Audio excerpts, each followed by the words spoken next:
Hello everyone, a pleasant day to all. Today we're going to discuss the validity. But before that, let me read to you the objectives.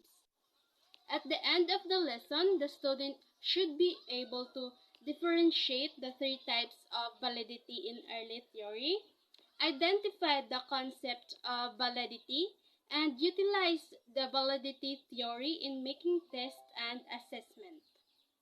Validity. It came from the root word valid, which means acceptable or appropriate. So, what are the characteristics of a good test? Validity is the central concept in testing and assessment. According to Hughes 1989, validity in testing and assessment has traditionally been understood to mean discovering whether a test measures accurately what it is intended to measure. So, the teachers are expected to prepare appropriate, valid, and acceptable assessment tools which suits to the level of the learners. What do we intend to measure, by the way? It could be the objectives and the learning of the students. Validity refers to the usefulness of the instruments for a given purpose. Henning stated that validity is uncovering the appropriateness of a given test or any of its component parts as a measure of what it is purposed to measure. Is it for formative assessment that you are looking for mastery or improvement, or is it for diagnostic assessment? You want to determine the recording difficulties encountered by the learners, or is it for a summative purpose? This view of validity presupposes that when we write a test, we have an intention to measure something, that the something is real, and that validity inquiry concerns finding out whether a test actually does measure what is intended. Validity is the most important criterion of a good assessment instrument. Validity was broken down into three types that were typically seen as distinct. Each type of validity was related to the kind of evidence that would count towards demonstrating that a test was valid. Cronbach and Mill 1955 described these as criterion-oriented validity, which have two subtopics: the predictive validity and the concurrent validity. The second is the content validity, and the third one is the construct validity. So when we prepare learning test or an assessment, it should be valid, appropriate, and acceptable. In continuation of our topic about the introduction of validity. So in this topic, we look at the development of the validity theory from the definition of content, criterion, and construct validity to present. So there are three types of validity in early theory. First is criterion-oriented, second is content validity, and third is construct validity. So when we say criterion-oriented validity, it refers in the interest in a relationship between a particular test and criterion to which we wish to make predictions. So there are two kinds of criterion-oriented validity. These are predictive validity and concurrent validity. So when we say predictive validity is the term used when the test scores are used to predict some future criterion such as academic success. While concurrent validity, if the scores are used to predict a criterion at the same time the test is given. Content validity. So when we say content validity is defined as any attempt to show that the content the test is a representative sample from the domain that is to be tested. So in that case, the content validity is the test that's to be tested in that particular aspect. So, according to Carroll, 1980 to 67, agreed that achieving content validity in testing English for academic purposes, or EEP, consisted of describing the test takers, analyzing their communicative needs, and specifying test content on the basis of their needs. Construct validity. For a general term to become a construct, it must have two further property. First is must to define in such a way that is become measurable. Second is define in such a way that it can have a relationship with others construct that are different. So in that case, the instant to which the measure behaves in a way consists with a theoretical hypothesis and represent how well scores on that instrument are indicated in that theoretical construct. So according to Cronbach and Mail, 1955 to 84, stated that construct validation takes place when an investigator believes that his instrument reflects to a particular construct to which we are attached in a certain meanings. So it stated that to become a clear what something means to a set forth that laws on which it occurs. And it refers also the interlocking system of laws which constitute a theory as a nomological network. So in that idea of nomological network is not difficult to grasp. Firstly, it contains a number of constructs and their names as abstract. Secondly, it contains the observable variables. It means those things that we can see in a particular object or at a certain meanings. Notion of the nomological network and the testability of hypotheses between variables and construct to form the theories was an early attempt to ensure that theory building was driven by data and scientific method.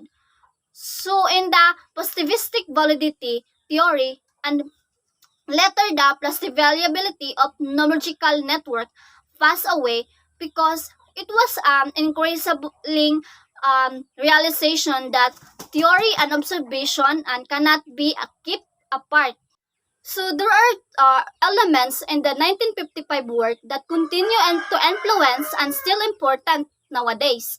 First is the agreement that construct definition lies at the center of testing and assessment, and the heart of any validity study is that investigation of the intended meaning and interpretation of test scores. Second is not necessary to institute a program of search of to collect the evidence that will be used to support a specific interpretation and make the evidence for the claim public so that it can be evaluated by the community of researchers. So when learning the validity theories, it's very important to learn about the different theories, especially the validity theories, because it occupies an uncomfortable philosophical space in which the relationship between the theory and evidence is something unclear and messy. So because the theory is always evolving and the new evidence is continually collected, when we learn and we adapt in any theory that we can see in early theories nowadays. Cutting the validity cake. In 1989, Masick wrote the traditional ways of cutting and combining evidence of validity have led to three categories, which is the content-related, criterion-related, and construct-related. Masick described the validity and integration evaluative judgment of the degree to which empirical evidence and theoretical rationale support the adequacy, appropriateness to inferences and actions based on the test scores or other modes of assessment. In 1985, the categories abandoned and the unitary interpretation explicit the validity is the most important consideration test in evaluation. 1996, In the Technical Recommendation APA in 1954, the four types of validity were described, and by the 1996, this has become the types of content, criterion, and construct validity. In 1999, guidelines go even further. Validity is an unitary concept. It is the degree to which accumulated evidence supports the intended interpretation of test scores to the proposed purpose. This is one of the validity, which is the test usefulness. According to Benchman and Paler, 1996 have used the term usefulness as a superordinate in place to construct validity, to include reliability, construct, authenticity, and interactiveness, and practically. Reliability means is the consistency of the test across visits of the test. Authenticity is defined as the relationship between the task characteristics and the characteristics of the task is the real world.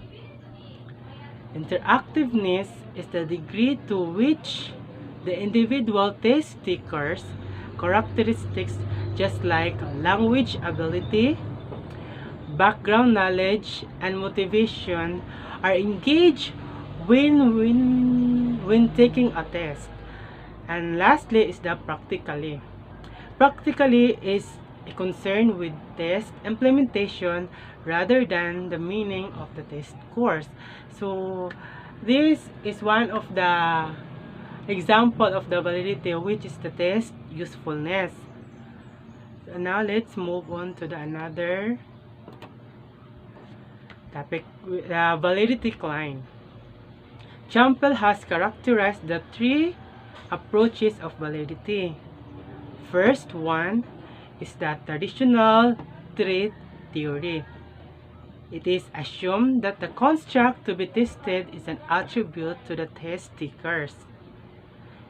Second one is the score, meaning of the established on the basis of correspondence between the scores and the actuality of the construct and the test takers. And lastly, Champel terms the behaviorism. In behaviorist approach, the test score is mostly affected contexts such as physical settings and the participants. So validity is more on crucial. Next one is the pragmatic validity.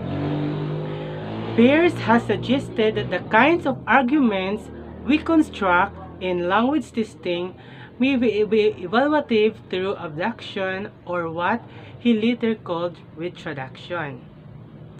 Retroduction means the process in which the mind goes all over the facts of the case, absorb them, digest them, sleep over them, assimilates them, dreams of them, and finally prompted to deliver them in a form. So that's one the pragmatic validity. In order to conduct this kind of validity, investigate a number of criteria has been established by which we might decide which is the most satisfying explanation of the facts. So these are the four categories of the validity, which is the simplicity. Simplicity is other known as Occam's razor, which states, do not multiply entities unnecessarily. So in practice, this means the last complicated explanation to the facts to be prepared. So simplicity, which is an action to to be practically preferred when we are going to making a test course. And one is the coherence. Coherence is the principle that we prefer an argument that is more in keeping that we already know. Testability. Prepared argument would allow to make predictions about future actions, behavior, or relationships between variables. And lastly is the comprehensiveness, which argues to us prefer the argumentation that takes account to the most facts and leave as a little explanation.